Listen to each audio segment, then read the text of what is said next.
بچوں، آج ہم پڑھنے جا رہے ہیں خاموش محسن۔ محسن کا مطلب ہے احسان کرنے والا۔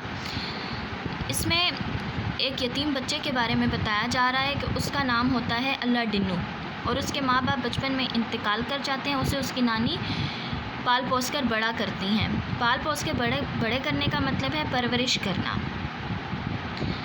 اب اس کی نانی بہت بیمار رہنے لگتی ہیں اور جو ہے اللہ ڈنو گھر پر ہی رہ کر ان کی خدمت کرتا ہے۔ حالانکہ اللہ ڈنو کو ماہی گیری آتی ہے۔ ماہی گیری کہتے ہیں مچھلیاں پکڑنے کو۔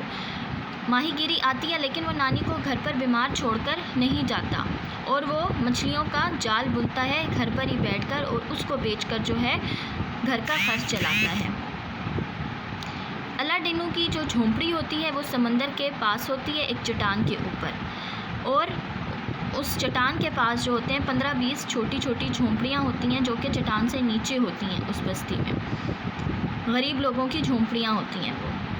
وہ سارے لوگ ماہی گیر ہوتے ہیں وہاں پر۔ اب ایک رات ایسی آتی ہے کہ اللہ ڈنو کی نانی کی طبیعت اچانک بہت خراب ہو جاتی ہے اور انہیں بخار کھانسی ہوتی ہے۔ ان کے ساتھ اللہ ڈنو رات میں جاگ رہا ہوتا ہے کہ اچانک اس کی نظر پڑتی ہے سمندر کی طرف۔ سمندر سے ایک خوفناک طوفان کی لہریں اٹھتی ہوئی ان کی بستی کی طرف آ رہی ہوتی ہیں۔ اللہ ڈنو بیچارہ بولنے کی صلاحیت سے محروم ہوتا ہے، وہ بول نہیں سکتا بچپن سے ہی۔ اب وہ سوچتا ہے کہ میں کیا کروں، میں تو لوگوں کو جگا بھی نہیں سکتا۔ وہ تو اللہ سے دعا کرتا ہے کہ اللہ مجھے کوئی راستہ دکھا۔ اچانک اس کے ذہن میں خیال آتا ہے تو وہ اپنی جھونپڑی کو آگ لگا دیتا ہے۔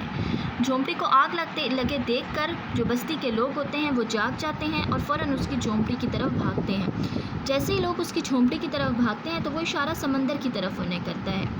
جب لوگ سمندر کی طرف سے طوفان آتا اپنی جانب دیکھتے ہیں تو فوراً جو ہے اپنا ضروری سامان اٹھا کر اس کی چٹان کی طرف آ جاتے ہیں، اور اس طرح سے جو ہے ان لوگوں کی جانیں بچ جاتی ہیں اللہ ڈنو کی عقل مندی سے۔ اب آپ لوگوں نے بچوں اس سبق کی پڑھائی کرنی ہے، تو آپ لوگوں کو مزید اس سبق کا سمجھ آ جائے گی، ٹھیک ہے؟